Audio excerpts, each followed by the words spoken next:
गुजरात के राज्यपाल श्री आचार्य देवव्रत जी, गुजरात के लोकप्रिय मुख्यमंत्री भूपेंद्र भाई पटेल, केंद्रीय मंत्रिमंडल के मेरे सहयोगी देश के रक्षा मंत्री श्रीमान राजनाथ सिंह जी, श्रीमान ज्योतिरादित्य सिंधिया जी, टाटा सन्स के चेयरमैन, एयरबस इंटरनेशनल के चीफ कमर्शियल ऑफिसर, डिफेंस और एविएशन सेक्टर के उद्योगों के साथ जुड़े सभी साथी, देवी और सज्जनों, नमस्कार। આપણે ત્યાં ગુજરાતમાં તો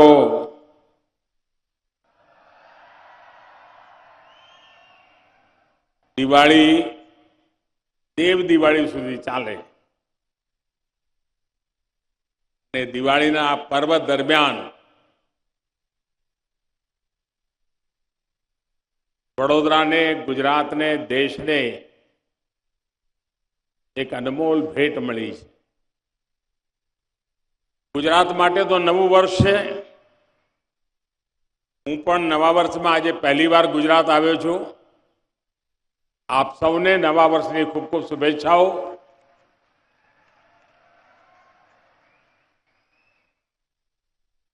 आज भारत को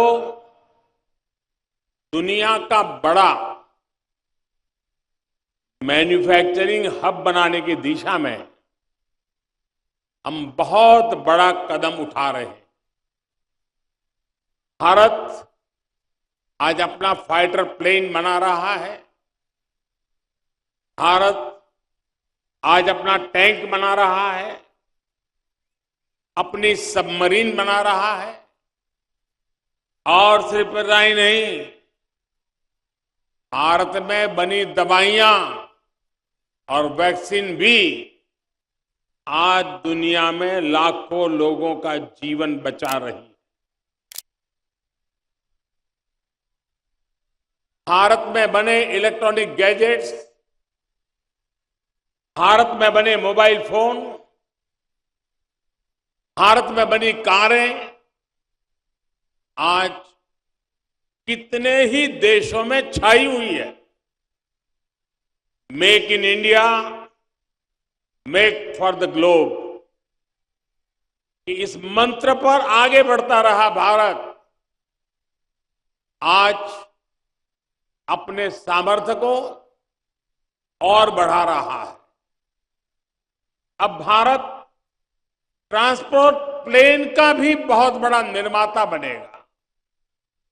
आज भारत में इसकी शुरुआत हो रही है और मैं वो दिन देख रहा हूं जब दुनिया के बड़े पैसेंजर प्लेन्स भी भारत में ही बनेंगे और उन पर लिखा होगा मेक इन इंडिया। साथियों, आज वडोदरा में जिस फैसिलिटी का शिलान्यास हुआ है वो देश के डिफेंस और एरोस्पेस सेक्टर को ट्रांसफॉर्म करने की ताकत रखता है। ये पहली बार है कि भारत के डिफेंस एरोस्पेस सेक्टर में इतना बड़ा निवेश हो रहा है। यहां बनने वाले ट्रांसपोर्ट एयरक्राफ्ट हमारी सेना को तो ताकत देंगे ही, इससे एयरक्राफ्ट मैन्युफैक्चरिंग के लिए एक नए इकोसिस्टम का भी विकास होगा।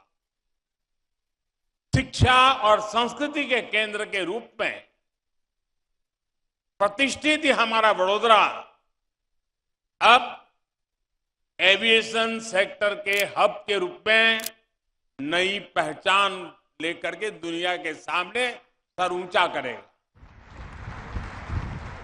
वैसे तो भारत पहले से ही काफी देशों में विमान के छोटे मोटे पुर्जे पार्ट्स निर्यात करता रहा है, लेकिन अब देश में पहली बार मिलिट्री ट्रांसपोर्ट एयरक्राफ्ट बनने वाला है। मैं इसके लिए टाटा ग्रुप को और एयरबस डिफेंस कंपनी को बहुत बहुत शुभकामनाएं देता हूं। मुझे बताया गया है कि इस प्रोजेक्ट से भारत की 100 से ज्यादा एमएसएमई भी जुड़ेगी। भविष्य में यहां दुनिया के दूसरे देशों के लिए एक्सपोर्ट के ऑर्डर भी लिए जा सकेंगे। यानी make in India, make for the globe का संकल्प भी इस धरती से और मजबूत होने वाला है। साथियों, आज भारत में दुनिया का तेजी से विकसित होता एविएशन सेक्टर है।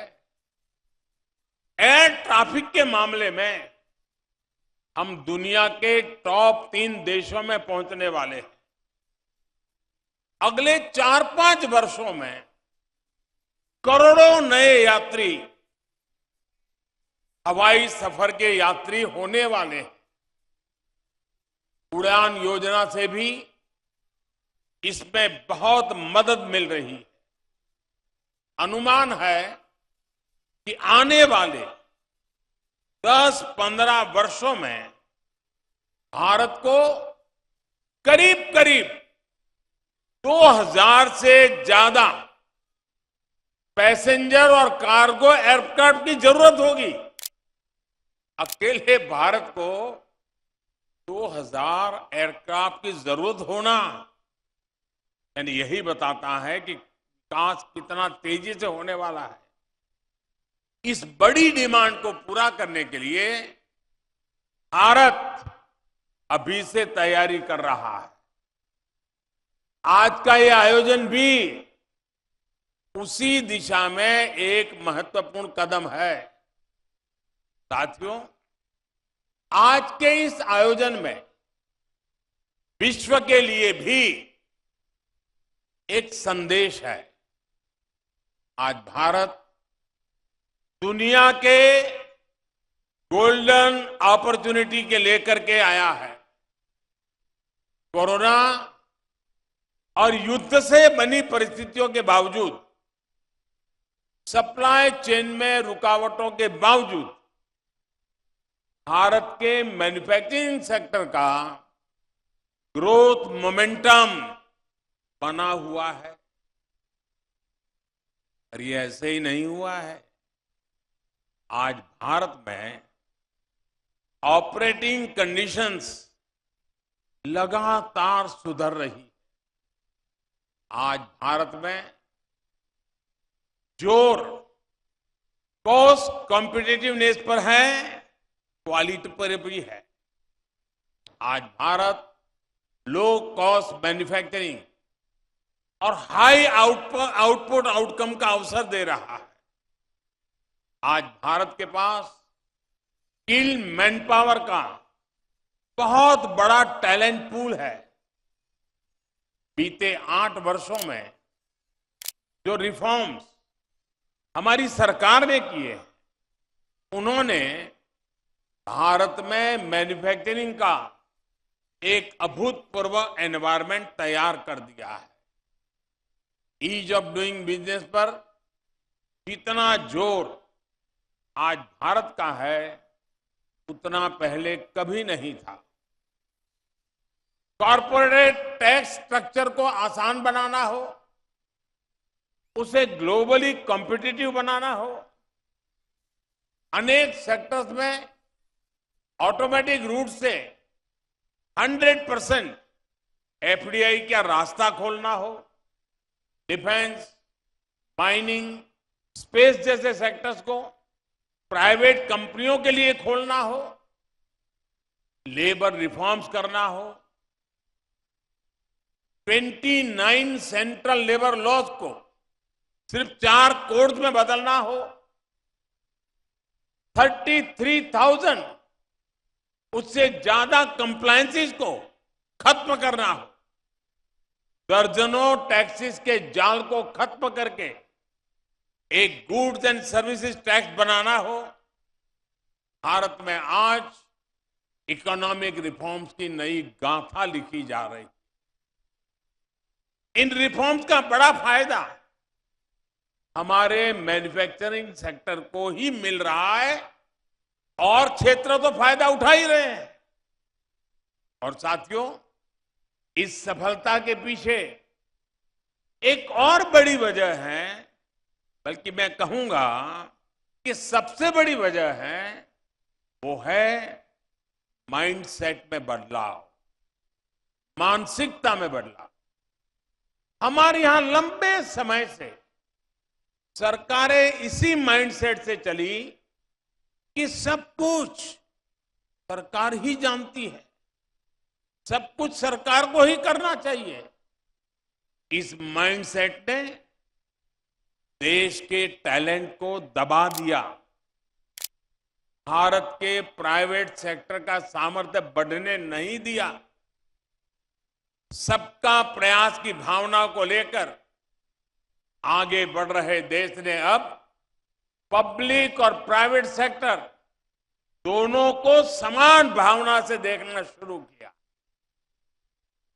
साथियों, पहले की सरकारों में माइंडसेट ऐसा भी था कि समस्याओं को टाल दिया जाए, कुछ सब्सिडी देकर मैन्युफैक्चरिंग सेक्टर को जिंदा रखा जाए।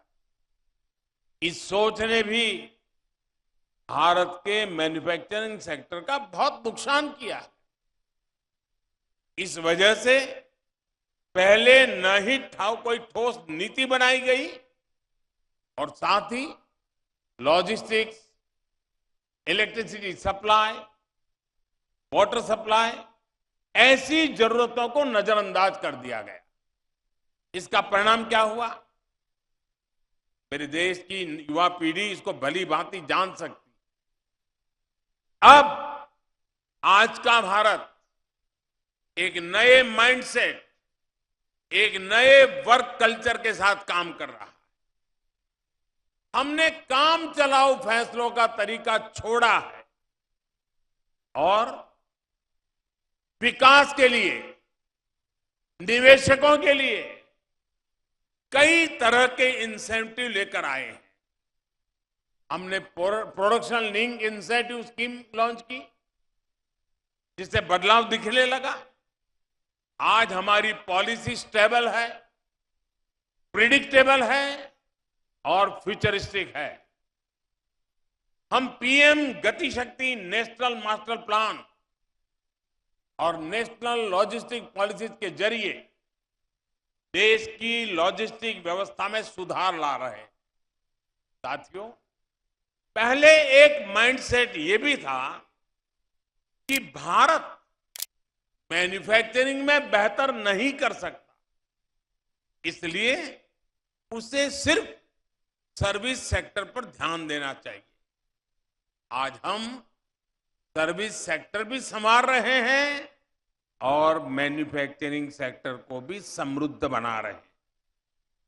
हम जानते हैं कि आज दुनिया में कोई भी देश सिर्फ सर्विस सेक्टर या सिर्फ मैन्युफैक्चरिंग सेक्टर का विकास करके आगे नहीं बढ़ सकता। हमें विकास के होलिस्टिक अप्रोच को अपनाना होगा और आज का नया भारत उसी रास्ते पर आत्मविश्वास के साथ चल पड़ा है।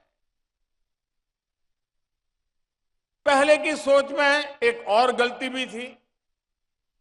माइंडसेट ये था कि हमारे यहां स्किल मैन पावर की कमी है, देश के स्किल पे भरोसा नहीं था, देश की टैलेंट पर भरोसा नहीं था और इसलिए मैन्युफैक्चरिंग के क्षेत्र पर एक प्रकार से उदासीनता रही, उस पर कम ध्यान दिया गया। लेकिन आज भारत मैन्युफैक्चरिंग में भी सबसे आगे रहने की तैयारी में है। सेमीकंडक्टर से लेकर एयरक्राफ्ट तक हम हर क्षेत्र में सबसे आगे रहने के इरादे के साथ आगे बढ़ रहे हैं। ये इसलिए संभव हुआ क्योंकि पिछले 8 वर्षों में हमने स्किल डेवलपमेंट पर फोकस किया और उसके लिए एक माहौल तैयार किया। इन सारे बदलावों को आत्मसात करते हुए आज मैन्युफैक्चरिंग सेक्टर में भारत की विकास यात्रा इस पड़ाव पर पहुंची है। साथियों, हमारी सरकार की इन्वेस्टमेंट फ्रेंडली नीतियों का फल एफडीआई में भी दिखता है। पिछले 8 वर्षों में 160 देशों से ज्यादा की कंपनियों ने भारत में निवेश किया है। और ऐसा भी नहीं कि विदेशी निवेश सिर्फ कुछ इंडस्ट्रीज में ही आया हो। इसका फैलाव अर्थव्यवस्था के 60 से ज्यादा सेक्टर को कवर करता है। 31 राज्यों के अंदर इन्वेस्टमेंट पहुंचा है। अकेले एरोस्पेस सेक्टर में ही $3 बिलियन से अधिक का निवेश हुआ है। साल 2000 से 2014 तक इस सेक्टर में जितना निवेश हुआ था उससे यानी वो 14 साल की तुलना में इन 8 वर्षों में 5 गुना ज्यादा निवेश हुआ है। आने वाले वर्षों में आत्मनिर्भर भारत अभियान के बड़े पिलर्स डिफेंस और एरोस्पेस सेक्टर होने वाले।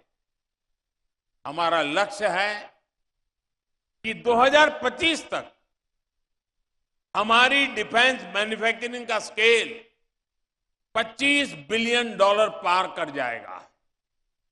हमारे डिफेंस एक्सपोर्ट भी $5 बिलियन से अधिक होंगे।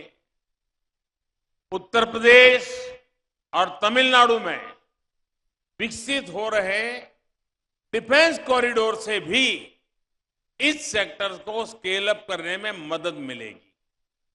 वैसे मैं आज देश के रक्षा मंत्रालय और गुजरात सरकार की भी भूरी भूरी प्रशंसा करता हूं, तारीफ करता हूं।